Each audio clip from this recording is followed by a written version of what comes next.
back to the channel and welcome back to another UFC fight prediction video.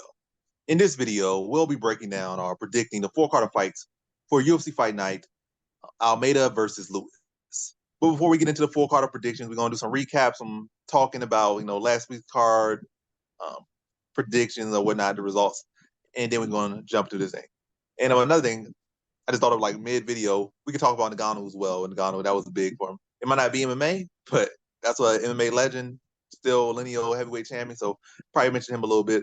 But yeah. So as far as last week, well, it was I don't know. That wasn't even last week. Because last week was just Ngannou. We didn't have no fights last week, so it feel like we keep having fights and having no fights. So that's why it's kind of a little discombobulated because it's not just back weeks that we having fights.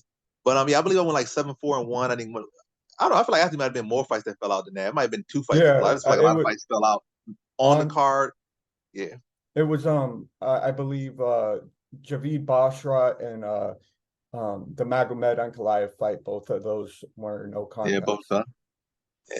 That ain't even prior to that. It was like some fights falling. So it was like a lot of fights falling out, a lot of no contest stuff. So I think in reality I probably would have been 9-4, but 2 of those fights fell out. But I feel like the people that we're gonna win just happened to end that way. But yeah, I went 7-4. My parlay hit. I can't really fully recall. I put Makhachev in there. Kamzat, and then one other fight, but that 3-fight parlay that I mentioned on Victoria Dudakova. Oh yeah, Dudakova. So you remember better than I did. But yeah, Dudakova. So that 3 parlay hit, and I had some other parlays hit, like the public parlays I have in the Discord, the premium ones, and a bunch of the props and stuff hit, and the money lines hit. So it was a good week. But like I said, I just haven't been thinking about it too much. Like thinking about the next one, but yeah, so parlay hit. It was a good week, but Nicky Best, how you do it last week or the week 2 weeks ago now? Yeah, I went 8-2, and then the 2 that fell out were just the no contest. I missed big on the parlay. I just went too big. I thought that Alexander Volkanovski proved himself, and I think a lot of people after the fight said he wasn't prepared, which is probably the facts. I was really confident on the over 1.5, 2.5, and 3.5, and Islam just obliterated him in 60 seconds. It felt like it was over. But it was a great card. If you bet on my winners, which I had a lot of those, like sure, Magomedov, Islam, Ikram, and Islam, a lot of different eyes and Hamzats. But yeah, it was a good week for as far as my card goes. As far as the parlay, I'm gonna do a safety parlay this week. I'm gonna make sure that I can give people something to win off of and not just go wild because I think I know the best. I'm gonna keep it safe this week. But what do you think's next for Ikram? Ikram, let's see. Ikram had a real good performance. I feel like he had the most. Well, Islam had the most impressive performance, but I feel like Ikram had the second most impressive performance. Because I feel like I didn't really respect his striking all that much until that performance. Not to say that Warley Alves, welterweight coming up middleweight is like the biggest test in the world, but the way he did it and how clean it looked, dominant it was, definitely showed that he has gotten a lot better since losing to Kamzat. The other ones I couldn't say so much. I was like, that guy got no chin, or that guy I already seen him fighting. He wasn't that good, so I wasn't super impressed with his performances. It's not like he did nothing that was crazy against those guys. But I don't think Warley Alves ever been beat that bad. Again, he coming up from welterweight to middleweight, short notice and all that other stuff, and not really true middleweight, but still great performance from him. I can't really think of a next potential matchup, but I think maybe try to line him up with Bo Nickel or maybe that would be a good fight. Yeah, Bo Nickel could be a good matchup for him, but they might say, oh, he's too experienced with Bo Nickel. But yeah, that's probably the one I can think about right now. I can't really think of too many other matches for him, but it's probably plenty of other guys. Maybe a Chris Curtis or something like that. Give him a guy that's kind of ranked on the cusp of being ranked, and that'd be a good match. I think he's definitely ready to start, climbing the rankings or at least challenging the rankings. He no longer needs to be on the training wheels. I think that performance solidified that. What about you? Yeah, I love Ikram. He's won me so much money. The guy he just gets better each time. Every time I watch him, his performance is just better than his last. As far as his opponents go, I think 7 through 14, which Chris Curtis is 14 and Roman Dolidze is number 7. We have Jack Hermanson. I don't think he should fight Hamzat again, not right now at least. Brandon Allen, Kelvin Gastelum, and Nasruddin Imavov. I think the Nasruddin Imavov fight, which was supposed to happen, I think he should either do that or Roman Dolidze, and I think any one of those makes the most sense for him. But yeah, I was just incredibly impressed as well. I knew he was going to dominate, and I made money off his domination, and I definitely appreciate it. I got him inside the distance for sure. But what do you think's next for Khamzat? Next for Khamzat, Khamzat, I was not impressed with his performance, to be honest. But I think he's really injured right now, so he could potentially have got the next title shot. He has a torn ligament in his hand. Yeah, so who knows how long he might take off for that, because he might feel like his performance wasn't that good despite using that little injury as an excuse. For his performance, I think the injury wasn't really a big a part of it. I think that's just how he looked. He never really been a guy that looked super phenomenal for 15 minutes. He looks good, dominant maybe 1 round and a half, but he's definitely a guy that, has cardio issues as well and has not fully addressed them. I don't care how hard he trained or how he look in the gym. In the cage and actual fights, he has never looked like a guy that looks phenomenal from round one. He never been no cardio fiend. He never been no guy like that. So, and surprisingly enough, going to middleweight ain't helping too much either. Like, it's still the same issues. You think come up to middleweight, not having to cut to 170 will give you better cardio. But again, he fought at 170 before. I think we fought Ikram that was at 185, I believe. So, I don't know. But yeah, I think Sean Strickland would be a good matchup for him, but I feel he might decide to say, I'm going to take my time off. I'm still a big star. I could call for the shot whenever I want it now after I beat Usman, even though Usman has no fights at middleweight. He could sit around and wait. But yeah, if he does come back, I think it should be a title. So whether Sean Strickland got the title or somehow Costa come in there or wherever, I would like to see him fight Costa next. But he's not going to want to take a step back. If he already feel like he earned a title shot or they giving him a title shot, he's not going to take a step back. So it's probably only going to be a title shot, whether it be Sean Strickland or whoever holds the belt, whether Adesanya decides to come back from his mini retirement and somehow wins the belt back, or Strickland beats him again, or some other guy come in the mix.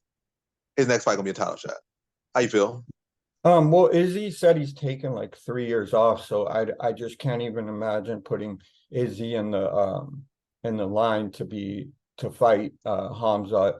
I think 2 through probably 5 or 6, Paulo Costa to Diakiese du Plessis, any one of those would make sense. Robert Whitaker, Jared Cannonier, Marvin Vettori. But I think Dana White said it. Whoever wins this fight gets the title shot. And I think that's what he should do. I think that there's not too many, Ikram's just broken into, the top 15 probably, and he should fight.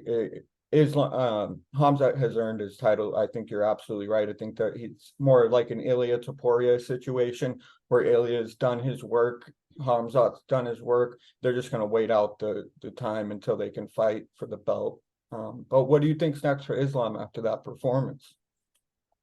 Islam, I think he's going to fight Charles Oliveira next. I think he wants the Leon Edwards fight, but I think he should just fight Charles Oliveira, or if Charles Oliveira is still not ready, or they don't think he's worthy, or whatever they want to think about it, then so basically it's either, in my opinion, what I would want for him, I would say Charles Oliveira again or Justin Gaethje. And I would actually want him to win 2 more fights. Matter of fact, both of those guys. I think we got 2 defenses right now. Tie the defenses by beating Charles Oliveira again or beating Gaethje again. Or either way, I would say tied by beating Charles Oliveira again. And then beat Justin Gaethje. Now he has the lightweight consecutive title defenses and I guess total defenses at 4. And I think the record's 3 tied with Khabib, BJ Penn, and Ben Henderson. So break that record, be the first one to do it. So that'd be much more impressive than trying for that Leon Edwards fight. But how you feel? Man, I was so impressed with Islam. I think because he got it done so quickly, he should turn around very quickly and fight Charles Oliveira. I don't really want the Justin Gaethje fight just because I like Justin Gaethje a lot. Like I really think he's a great fighter, and I think Islam will probably try to do the same thing that Khabib did, which is throw in a little bit of striking and then just take him down and hold him down and figure out how to submit him. So I don't really like that fight. The Charles Oliveira fight makes the most sense, and then give the guy the 170 shot after Leon Edwards versus Colby Covington. But I definitely like the Charles Oliveira fight for him. I think that makes the most sense. And then, like you said, beat the record and then obtain another belt would be the ideal path for him. But that's my thoughts. All right. And that was pretty much all your questions. So Now Ngannou, I guess this is my question, or my topic. Ngannou went out there and fought Tyson Fury, came in as a big underdog. You know, a lot of people just were writing him off. I myself was not like really giving him a whole lot of chance. I'll say he's gonna go the distance, which he did, and I thought Fury beat him by decision. Would beat him by decision, but yeah, that was a great performance. And with the actual question that, what do you think is next for Ngannou? That you think he should just wait around for that rematch? You know, probably get like 30, 40 million for that fight in the rematch, or try to fight a Wilder, or should he stick to MMA, or what do you feel is next for him? Man, I love Francis Ngannou. I love the fact that the odds were so awesome for that fight. We don't really put those predictions on here. I wish I could have, because Francis by KO was plus 550, and Tyson Fury by decision was plus 650. So I bet both of those and I won big. But I think Tyson Fury should, Francis Ngannou should either wait for the rematch, because Tyson's gonna fight I forget how to say his name, Olechek, and so I think he should. Alexander Usyk. Alexander Usyk, exactly, yeah. So he has to do that fight because he's already signed the contract for it. And then I think Francis should really just sharpen up his boxing skills and continue with the boxing, just because I think he can make more money that way. Everybody would love to see him fight again in the UFC or some form or fashion. Yeah, I know he's signed to the PFL, so maybe a cross promotion type thing, but I don't think Dana White would ever be down for that. He didn't let him fight Tyson Fury under a contract with them, so I don't see them Dana White mixing the two. But yeah, I was really impressed with Francis Ngannou. I thought he was either going to knock him out or Tyson was going to go the distance, and it was won by 1 point. That's what Tyson Fury got. So I was super impressed. And Tyson Fury, man, he's so slick, like so big, so he looks like the marshmallow man, but he's just so tight and so concise, and he gets knocked down by these heavy hitters, and he gets right back up and just does what he's got to do. So I'm very impressed with that as well. But those are my thoughts. All right, cool. In my thoughts, I think the best thing for him probably do is stick to boxing. But the PFL contract is pretty good. But I think he could do that as well. I think he could try to do he has more power now to try to draw some boxers over to MMA, especially some lower tier boxers, maybe not the premium. Like I don't think the Furies, Usyks, and Wilder's going to try to do MMA for him. But maybe some these other boxers who are lower rung probably gonna feel, or maybe younger boxers gonna say, I'll challenge you in MMA so I can make some money over there or whatever. And, put my name out there. I'll go to you where you are. But the guys that feel like they're on his level or above, they still ain't going to challenge MMA. I definitely think he can make more money in MMA. I think he could even renegotiate his contract and make more money. But yeah, I definitely think both of them gonna take. I feel like he should not give up MMA fully, because there's definitely still some fights on the table, especially if they could secure the John Jones fight, or even just some legend fights against maybe like a Werdum type of thing or something, or bring he already knocked over him, but Fedor or something. It's anything. They could always make things happen. The money is there, and they can make it happen. So I definitely think some options there for him in MMA, and definitely I feel like with Boston, they probably gonna be a lot of years waiting, and I feel like he has the most years left in his tank. But he's made some good decisions, so I think he'll make the right decisions, whether it be boxing, MMA, or both. I think MMA, obviously, his best money will come from a John Jones matchup. That's probably the biggest thing. But outside that, boxing by far the biggest thing he gets from. So yeah, that's about all over for the topics. Now on to the predictions. So in our first fight, we have in the lightweight division, we got Cowie Fernandes versus Mark Diakiese.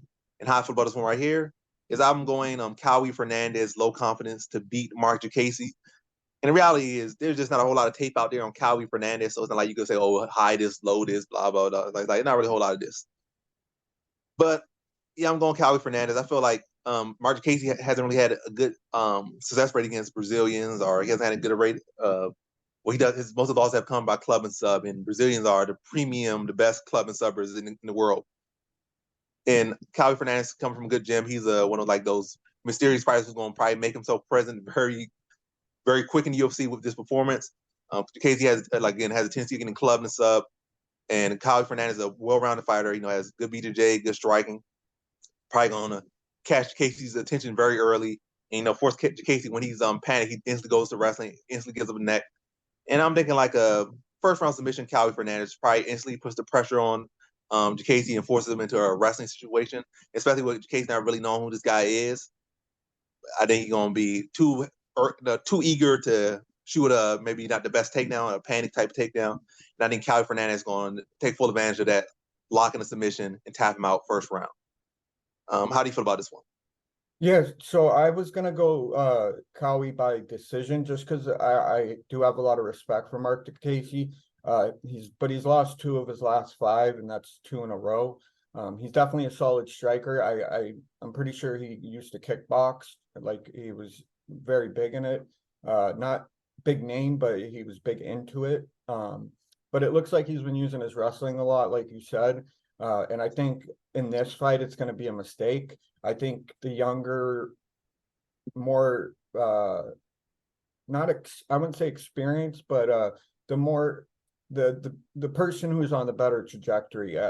Cowie's won 4 of his last 5, and he's 8-1. But like you said, there's not a lot of tape on him. So it's hard to make a solid, I know he's going to come in and he's going to take him down and he's going to submit him, or he's just going to ground and pound him and beat him that way. So I'll go low confidence, Cowie inside the distance. I was going to go by decision, but I agree with you. I think this fight is going to, happen inside the distance at some informed fashion. Cool. Inside the distance. All right. And you said you got Calvi Fernandes winning in the distance? Yep. All right. Now to our next one, we have in the women's strawweight division, we got Montserrat Conejo Ruiz versus Eduarda Moura. And so strawweight division, how I feel about this one right here is I'm going Eduarda Moura, average confidence to beat Montserrat Conejo Ruiz, or just Montserrat Ruiz. Yeah, I just feel like Montserrat Ruiz really a one-dimensional fighter. She got some striking, everybody got a little bit of everything, but in reality, what I would classify her as a one-dimensional fighter. She's undersized, gritty grappler, and I just feel like Eduarda Moura is just bigger, younger, and better. And I feel like she's a better striker, better grappler, and I just feel like she can go out there and just use that size along with that skill to, beat her pretty handily. And I think she gets her out of her second round submission. This beat again, bigger, younger, better, and there's only see an angle for Ruiz in this one. So in this one, I got Eduarda Moura via second round submission. Now we're taking bets. Yeah, Eduardo Moura has a beautiful record, 9-0. She stopped 8 of her last 9 opponents.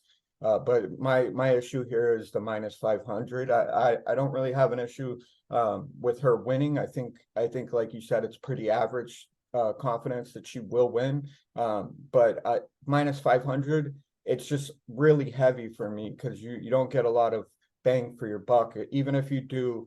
The Bonfms, Jonathan Almeida, and Renat Fakhretdinov, it's like plus 200 or something you'll get if you combined all those, and it only takes one of them to lose for you to mess up the record. I did bet her in a 12 leg parlay, just because I got 100% bonus on my bet, so I just did it. It was only $25. So it's not like I have a lot of stock invested in her, but Montserrat, she's definitely a decorated wrestler. She, I guess, was a wrestling champion in her country. But her size is terrible in this one. She's got 6 inches in both height and reach deficiency, and I think that Eduardo Moura is going to be able to capitalize on that very heavily. Montserrat's only 5 foot. Eduardo's 5'6", and I think she's just going to be the bigger, tougher. I think if there's an atomweight division, Montserrat would do impeccably well, because she would be fighting people her size. But she's in a division where the women are probably cutting 20 pounds, and she's probably cutting 10 or 15 at the most. And so I have a medium to low average confidence in Eduardo Moura in this one. I think she gets it done by 3rd round submission. So in this one, I got Eduardo Moura, 3rd round submission. All right. Now to our next one, we have in the women's strawweight division, we got Angela Hill versus Denise Gomes. So women's strawweight division, Angela Hill versus Denise Gomes. How I feel about this one right here is I'm going low confidence. Angela Hill to the beat. Denise Gomes. I feel like Angela Hill is just a better overall fighter. You can say Denise Gomes has grappling, but I feel like there's very few submission wins on her record, and there's no submission wins or really even no real good submission success in her UFC tenure. So that angle is not really that big, or it's not really that, I guess, fruitful, or it's just not really there as much as you would want it to be there. But hey, she's a young fighter, and she's still at that point where she could change who she want to be. Like, she shifted to this knockout artist in her last two fights, so she could shift back to a BJJ masterclass. So she definitely still at the point where she could shift, change her narrative. But I like Angela Hill in this one. She's been still, like, not even that long ago. Like, just last year, she she beat she beat Lupita Godinez and Dakota, who both are women who have accomplished a lot, and they're doing much better than Denise Gomes at this point, at least as far as level of competition. Lupita Godinez is at least kind of like middle of the pack of the weight class right now, whereas Denise Gomes is still breaking the division. So she beat two women who have accomplished. I think Dakota was coming into the UFC as a champion of a victor or something, or at least a several time contender. So she was like fighting people that have accomplished a lot more and at a higher level, and also are young fighters and not like over the hill fighters. So she's beating some real solid talent not even that long ago. And I think with Angela Hill at this point, she's really losing like not like main event fights. She's losing like not title, but she's losing like main event fights and fighters like top 15. That's where she's kind of losing at. She's beating those fighters outside of top 15, maybe just at the bottom of top 15. But she's not losing to prospects. That's where she's thriving at. She beat Loma Lukabami, another good prospect. So I think she's still doing good at this point in her career, and still seems to be getting better in some sorts. And I think she can extend Gomes out of the first round and just outwork her, use that veteran experience. It might even score some takedowns on her as well. We've seen her be able to take down some fighters who have high-level grappling skills. We've seen her be able to go rounds with high-level grapplers now. At first, that was her issue, so she's worked on her weakest part of her game, and we haven't really seen her submit in a long time. So, we haven't seen her use her grappling as a strength a lot of times recently as well. So I think all those improvements and her experience will allow her to get another win over a good prospect. I still think she got enough juice in her to be able to do that. So in this one, I have Angela Hill via decision. Now over to Nikki Betts. Yeah, I'm really on the fence with this one. I'm betting both ways on this one as well. Just because I see a path to victory for both opponents. I like Angela Hill, but she's 15-13, and I know that's almost 30 fights, but it's a hit or miss with Angela Hill. She either is like, she just comes out looking amazing, or she just has an off night, and I think that's what it's more of. I don't think it's the better opponent won. I think she's probably just having an off night. So, you never know what you're going to get. So that's why I will be betting both women in along with my safety parlay. I'll bet them two different ways. But for Denise Gomes, she's 8-2, won 4 of her last 5. She loves the stand up. She loves the dog fight. I think Angela Hill doesn't mind getting in there and doing the same. I think she's more of a technical striker than a brawler.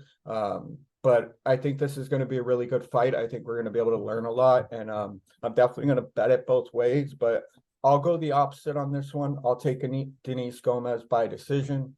I know that is probably not as likely as Angela Hill winning, but I have a good amount of confidence in Denise Gomes and as well as Angela Hill, but I'll just go the opposite way for this one.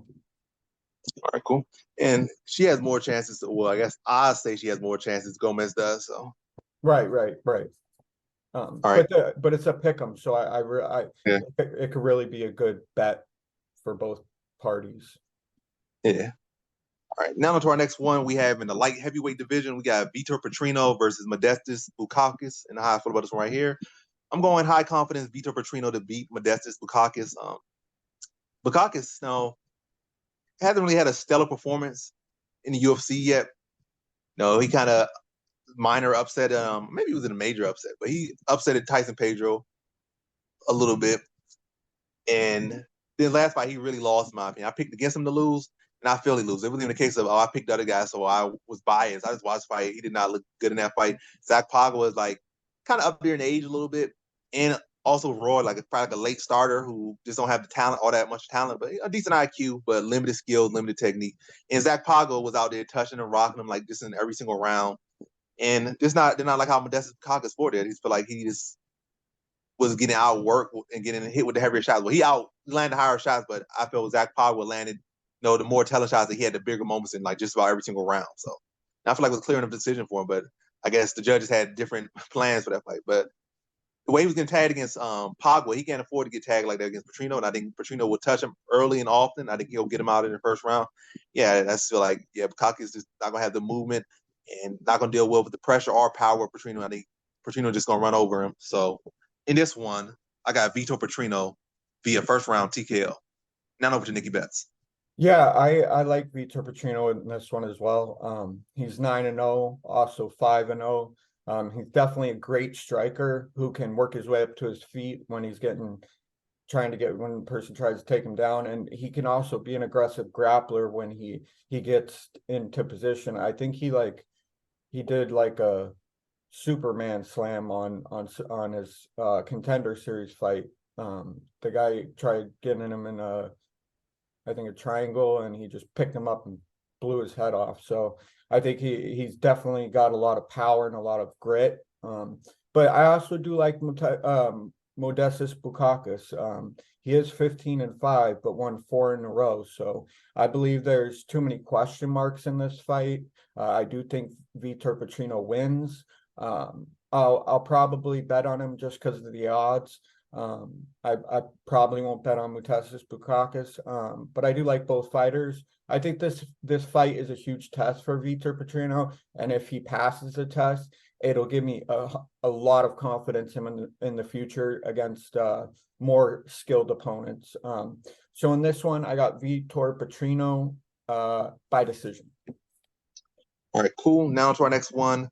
We have in the welterweight division, we got Zaleski dos Santos versus Rinat Fakhretdinov, and high for this one right here is I'm going Rinat Fakhretdinov, low confidence to beat Zaleski dos Santos. I feel like Zaleski dos Santos is a very well-rounded fighter, and he does have a style that can pose a lot of interesting threats to Fakhretdinov because he can mix in his own takedowns and score takedowns on Fakhretdinov. We don't know how Fakhretdinov will look off his back. He can work off his back and attempt submissions on Fakhretdinov or initiate submissions to get back to his feet. On the feet, he's very aggressive, very fast, very explosive, very dangerous, and he could cause Fakhretdinov a lot of issues in this one. But I like Fakhretdinov's momentum. Really the majority of his competition has been like not even to cans, been toilet paper, like trash, like flushable. He's really been fighting, a couple decent competition. Before Kevin Lee off like 3-year absence, and before Brian Battle, there's always a little asterisk on those wins, but he's been fighting at least some decent competition now, and been looking pretty good, and he got some momentum behind him. So I'm gonna lean to that momentum, and I feel like he can at least win the battle of takedowns and be on top more if necessary.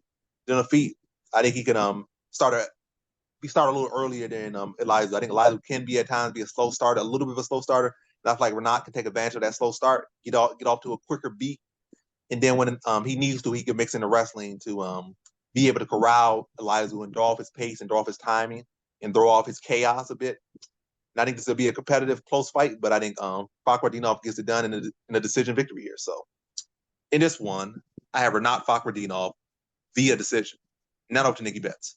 Yeah, I definitely had a super high confidence in Rinat coming into this one, and then I watched the tape on Eliza dos Santos Zaleski, and I was impressed. I was impressed against that he won against Abu Bakr or Nurmagomedov. I think that was a great win for him. But I think Rinat is just on a trajectory that Eliza isn't on. I think Rinat's made me a lot of money, and I hope that he continues to do so. I don't have to say too much about his skill. I think everybody knows he's a very aggressive wrestler / submission artist. But Eliza has that capoeira, which she uses to get real clean strikes, and he has decent takedown defense. But I think Rinat finds it at some point and finds a way to take him down and finish him. So in this one, I got Rinat, medium confidence, inside the distance. All right, cool. Now on to our next one. We have in the bantamweight division, we got Daniel Marcos versus Victor Hugo. And how I feel about this one right here is I forgot that go lower average, but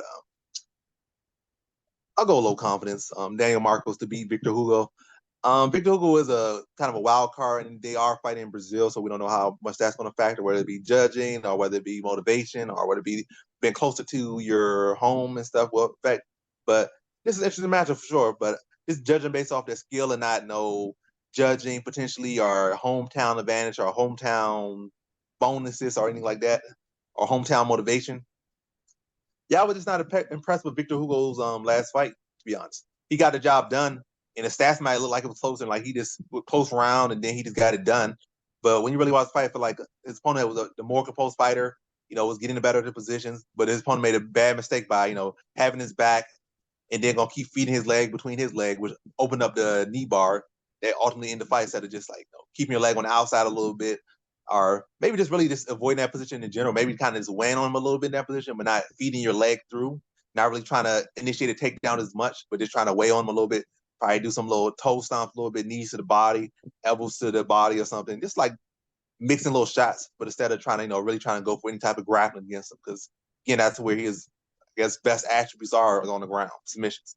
But his opponent, that was where his opponent was lacking a puzzle piece. He just fought a bad stylistic against the guy, or at least not bad stylistic, but he made a bad decision, or repeatedly made the same bad decision that ultimately caused him to lose. But I feel like Daniel Marcos is of a higher caliber. I think he's the better, more technical striker, and I think he can push a better pace, maintain that pace. I feel like Victor Hugo kind of comes out with a lot of steam, and he can easily fade. And I also feel like with his steam, I feel like Daniel Marcos can exploit him, make him miss shots, counter, make him pay for those shots. Feel like he could probably make some takedowns of his own, but not really play as much in the guard. Maybe look to pass to half guard to shut off those knee bars and stuff, or just side control and just really try to avoid playing anything with the legs with Hugo. But yeah, I think this is going to be a close competitive fight for sure. But I think Daniel Marcos' UFC experience will come through, and I do think he has better conditioning. I think he's the more complete fighter, and I think that will show. So in this one, I got Daniel Marcos via decision. None over to Nikki Betts. Yeah, I definitely agree across the board. Victor Hugo has a pretty clean record, 24-4. He's on a 13-fight win streak. I know he hasn't fought that much in the UFC, but he's definitely on a path where he can beat Daniel Marcos. But however, I think Daniel Marcos is just too solid of a fighter for him to be able to work around any mistakes that Daniel Marcos might make, because he doesn't really make too many. In the fight against Davy Grant, it was a boring, slow fight, but he outpointed him, and that's how he won. I think the same happens here. I think that it's going to be a close decision. Daniel Marcos is 15-0, definitely well-rounded. And he likes a phone booth fight, but he likes it to be technical, and that's where he thrives. So I think if Victor tries to slug it out with him, he's going to figure out that Daniel Marcos is just a little bit slicker, and it's going to frustrate him, and he's just going to end up losing, rounds 2 and 3. So in this one, I have Daniel Marcos by decision. Hold on. All right. Now to our next fight, we have in a catchweight bout at 165 between Elvis Brenner versus Kruschewsky. And how I feel about this one right here is I'm going low confidence I'm going low confidence Elvis Brenner to beat Kruschewsky. But yeah, definitely low confidence. So it could easily be Kruschewsky, but low confidence here. I definitely like Elvis Brenner a whole lot more against Esteban Bobovic, who had clearly had grappling issues that Elvis Brenner could deal with. He can exploit, and I feel striking wise, he can definitely hold his own with Robovics. But going in with Kruschewsky, I feel like Kruschewsky is going to be a tough test everywhere. Tough test in the grappling, tough test in the striking.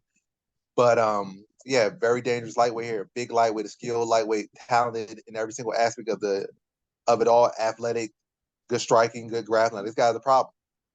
But I think the fact that he's coming in on short notice, I think that will help Brenner. And also the fact that Brenner has had, 2 tough stylistic matchups in both fights. He went in a guy who has solid wrestling, forced him to strike and beat him on a close decision.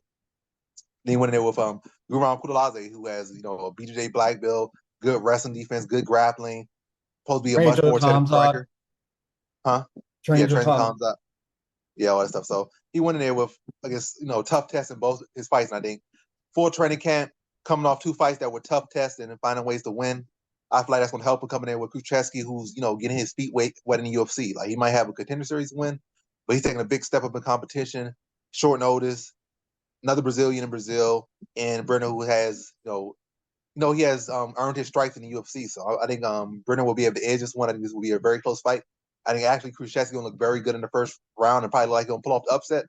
But I think Brenner's going to be able to rally, use that experience to be able to make those adjustments and be able to dig deep and, use his, training camp, use that experience in the training camp to be able to dig deep and be able to work harder, when it, in the clutch time. Whereas Kruschewsky coming on short notice and also not having that UFC experience is not going to have necessarily the same drive or the ability to drive like Brenner will in those moments. I think that's what's going to shift it. Like being able to scramble, being in reverse positions at times, and be able to drain the clock, time off the clock or win top position and be able to pick the pace up. I feel like Kruschewsky's going to start to fade at points in this fight. I feel like Brenner's just going to turn it up, be a land clean shots, switch the offense, push Kruschewsky on the back foot, score his takedowns and stuff. And this, like, again, just a really gritty fight, but Brenner's training camp and his experience and his level of opposition in recent fights as well, particularly, is going to allow him to be able to, do what he's been learning and what he has been having to do ever since he stepped foot in the UFC. Fight tough matchups and come out and win. So in this one, I have Elvis Brenner via decision. Not over to Nikki Betts.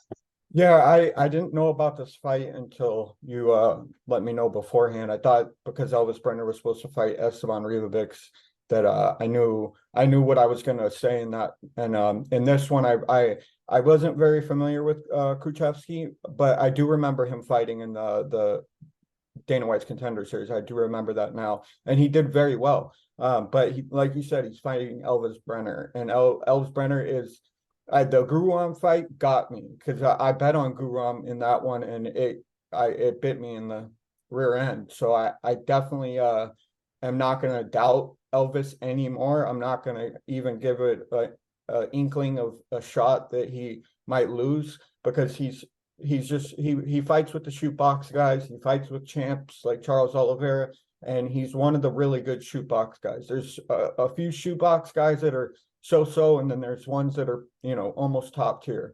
And then there's the former champion. So I think they got a good team behind them. I think this is going to be a very, very, very competitive fight after what I saw Kruschewsky do in the Contender Series. I think it's going to pressure Elvis Brenner to have to dig deep and find the win. But I think he does find the win in the end. I will definitely be betting on Elvis Brenner in this one. But I might also bet on Kruschewsky just because the odds are so close, and it might be sweet to get a little bit of plus 130 at some point. So in this one, I got Elvis Brenner by decision. All right, cool. Now to our next one. We have in our first fight on the main card, we have in the lightweight division, we got Ismael Bonfm versus Vince Pichel. And how I feel about this one right here is I'm going average confidence Ismael Bonfm to beat Vince Pichel. Confidence could be a bit higher, but it's always kind of scary when a fighter has a certain way they lose and then you don't kind of match up their way of losing.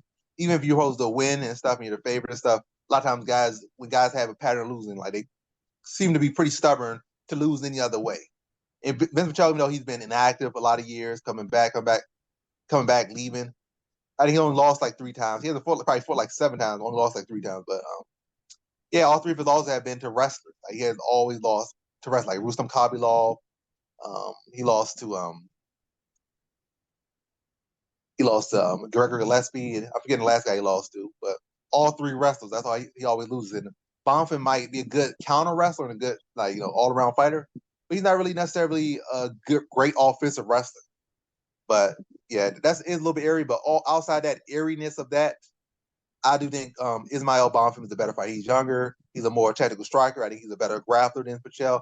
But Pichel, I guess, the biggest thing about him is, hey, he only seems to lose to wrestlers, and obviously he's not gonna be no super elite guy. But yeah, I'm talking too much about this one. I just feel like I think Ismael Bonfim is a better fighter. That is that one little thing, that experience, and the fact that he only seems to have one typical way he likes to lose, I guess, is a bit concerning. But outside that, this taboo bit. I feel like Ismail Bonfim is the better fighter in every asset, younger, stronger, more technical, and better every area. It's just again experience. So I think Bonfim should be able to outwork him, outland him. And I think he puts him out first round actually. So in this one, I got Ismail Bonfim via first round TKO. Now over to Nikki Betts. Yeah, this should definitely be a layup for Ismail Bonfim. Vince Pichel is definitely a great fighter, but I'm pretty sure I've seen him be knocked out before, and that's what Ismail does. That's his go-to. So I don't like the minus 520 right now it's at. I don't like that at all. I would probably go inside the distance for this one. That's probably what I'm going to lean to, just to be safe. It's just not very appealing at minus 500. But Vince Pichel has won 3 of his last 5. He's 14-3. I think this fight is very predictable. I think as long as Ismail gets the momentum to knock out Vince Pichel, that's probably what's going to happen. So I think with that being said, it is very predictable. So in this one, give me Ismail Bonfim inside the distance. All right, cool. Now to our next one, we have in the middleweight division, we got Rodolfo Vieira versus Armen Petrosyan. And how I feel about this one right here is I'm going average confidence Armen Petrosyan to beat Rodolfo Vieira. I just feel like in this one, Rodolfo Vieira, who has he really beat? Or who has he really shown a good fight against? As far as good fighters, he looked terrible against every decent fighter he's fought. No, who we got submitted by I forget the new name right now, but yeah, he got submitted. He got lost to Chris Curtis. I believe he lost one fight. In his last fight, even though he got a finish, he was getting outstruck. In a clinic put on him on feet by I don't know. All these names are freaking eluding me right now, but he fought Cody Brundage. Yeah, it was Brundage. Yeah, Brundage was putting a clinic on him on the feet. So yeah, like pretty much everybody he's beating outside maybe like one fighter have been cut, or well, 2 of the 4 have been cut, and the other 2 are looking like they should be cut. So he hasn't really fought and beaten no one good. Whereas we've seen Armen Petrosyan do well against Kyle Borralho, who's a far better mixed martial artist than Rodolfo Vieira. Vieira might be a better BJJ specialist, but Kyle Borralho has a full package that Vieira just does not have. We see him going with Greg Rodriguez. If Rodriguez had him in some bad position on the ground, we see him be able to weather and get out of there. And you can say, oh, his grappling this, grappling that. He has never been submitted. So his one loss is by TKO. So he don't have no history of being submitted. It might be the best skill in his game, obviously, but I don't think it's like as big of a hole as people will want to try to make it out to be. And it's not like Rodolfo Vieira is a crazy pace pusher or a guy who has finished or beat anyone elite. He has not done that. And I think Petrosyan just came off of another big upset. I think he might have had like 2 or 3 upsets already, victories in his UFC career. So Petrosyan is like a solid fighter, and I think he can address the wrestling of Vieira, and I think he's a much more technical striker between the 2. So I think he can address the grappling. Now I feel like Vieira's gonna be able to go out there and score takedowns every single round, or at least do much with them every single round. I feel like his best chance is really first round, and if you're gonna stretch it like a round and a quarter, a round and a half, whereas I feel like Petrosyan could put on a striking clinic for as long as the fight lasts. And I think he gets a third round TKO kind of late in the fight. I feel like Vieira's gonna be tough throughout. Probably be forcing takedowns heavy, even if they're poor takedowns, just to keep himself alive in the fight. He can probably come out early, aggressive with strikes, early aggressive with shots. But that team's gonna fade heavy after the first round, and then Petrosyan is gonna settle into the driver's seat and really start picking them apart. And the shots gonna get more desperate, more exhausting, more sloppy. And Petrosyan is only gonna get cleaner and be to take advantage of a shorter, tired BJJ guy. I think the third round, just like Vieira is not gonna be intelligently defending himself, and Petrosyan's gonna be too sharp and just be taking full advantage of that and put him away down the stretch of that third round. So in this one, I have Armen Petrosyan via third round TKO. Now over to Nikki Betts. Yeah, I have friends from Armenia, and Armen is from Armenia, which is pretty funny. It's kind of unique that his name is Armen Petrosyan and he's from Armenia. The odds 108 to 112, very close. I think it reflects very well. I think you put it perfectly. I think that Rodolfo's a great wrestler. He's going to use his wrestling, and he could pull off a sub. He could pull off a KO by ground and pound. But but he's fighting Arman, who's a very great striker. He's been training in Dagestan, and which is very close to Armenia. So he's been working on his ground game, and that's to be appreciated. So I don't think you should doubt him and count him out. I'll probably bet this one both ways as well. I know that I've been doing a lot of that on this card, but if I make 7 bets and 3 hit and I make $4,000 off, 1,000, I'm happy. I definitely see both ways for each fighter to win. Obviously, Rodolfo, it's on the ground, and obviously Arman, it's on the feet. Arman's won 4 of his last 5, but I think he's going to get tested in this one. I think this is going to be the biggest test he's probably ever had. And I'm going to go the opposite way. I will take Rodolfo by KO or sub, but I will bet this one both ways. All right, cool. Now to our next one. We have in the we have in the middleweight division, we got Kyle Borralho versus Abus Magomedov. So Kyle Borralho versus Abus Magomedov. How I feel about this one right here. I'm going average confidence on Kyle Borralho to beat Abus Magomedov. The confidence could be higher, as I said in a couple of these fights on this video, could be higher, but it's like in the fights when it's kind of shifted from probably a high to an average, is because there's certain little concerning things about this one.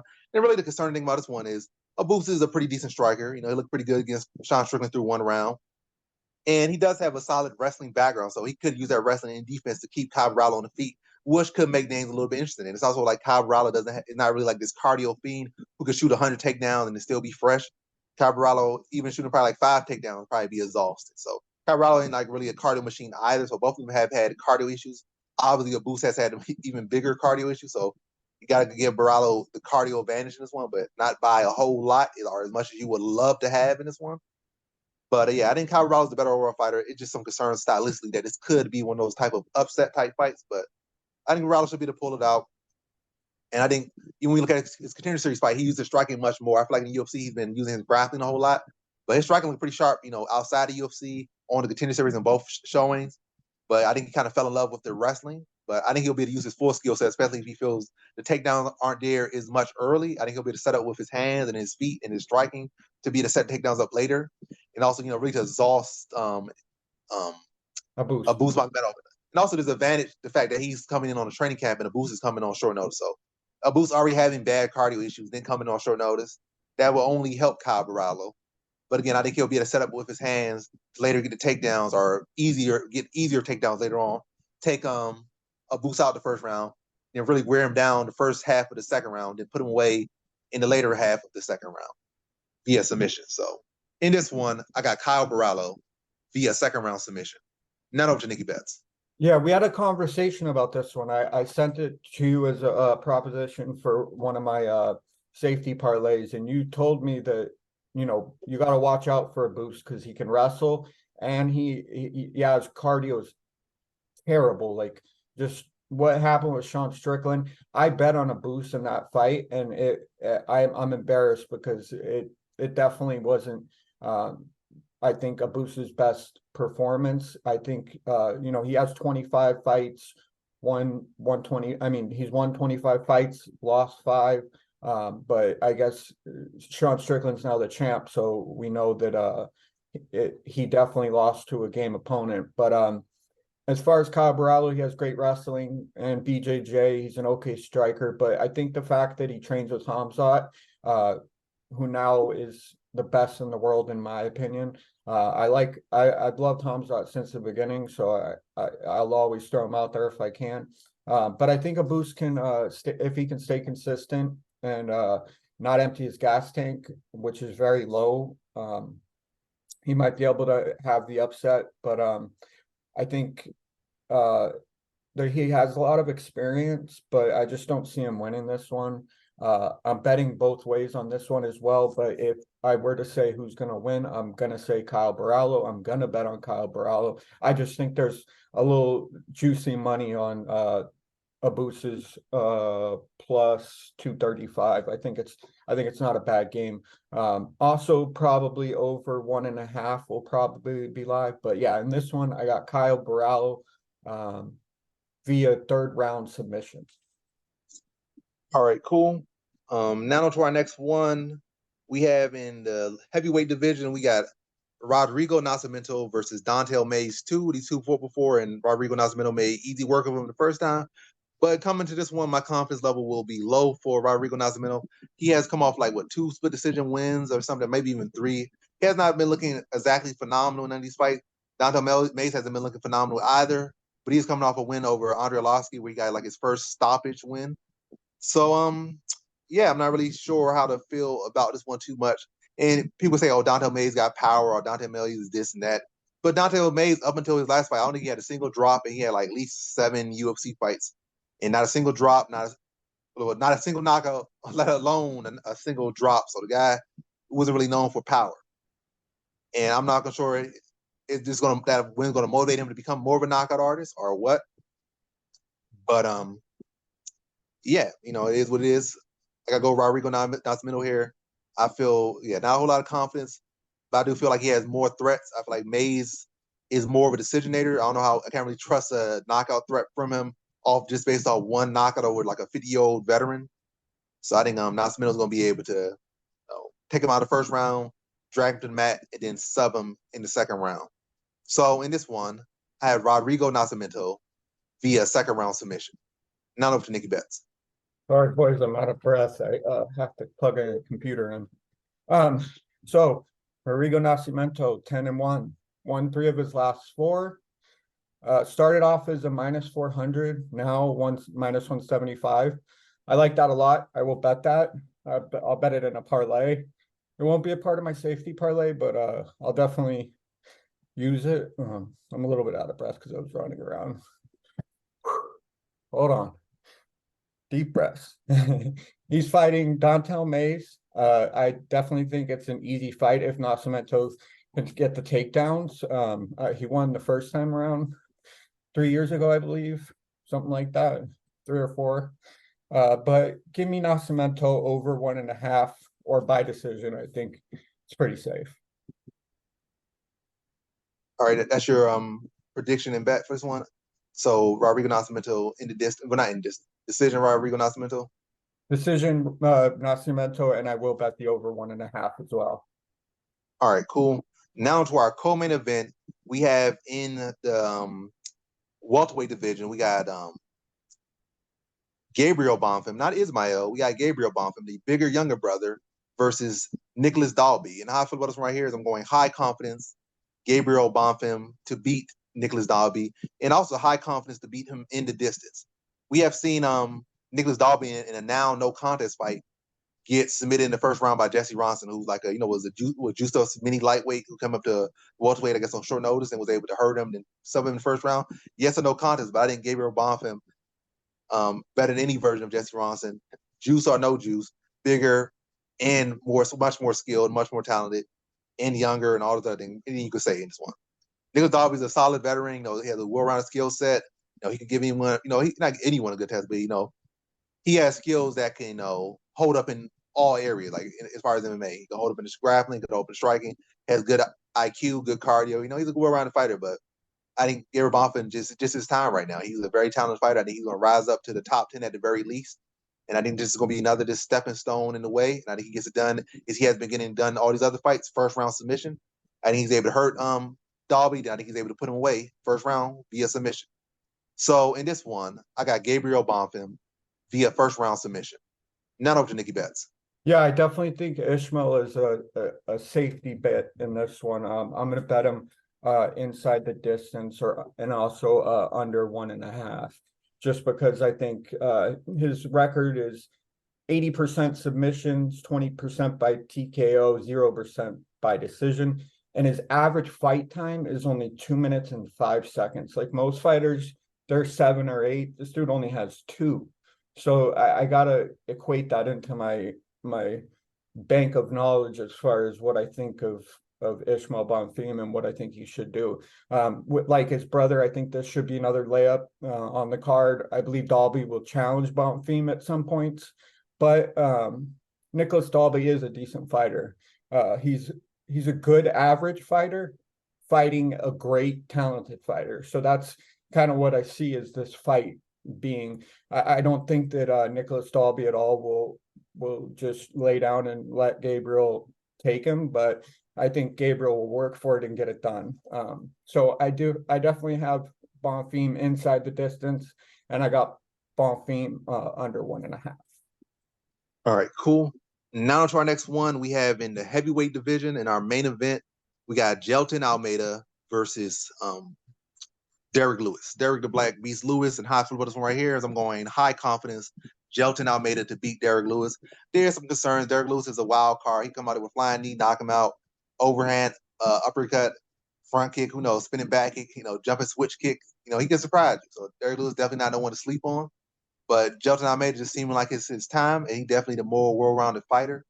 Now, it's not like Derek Lewis has ever really shown technical wrestling defense or not too much of that.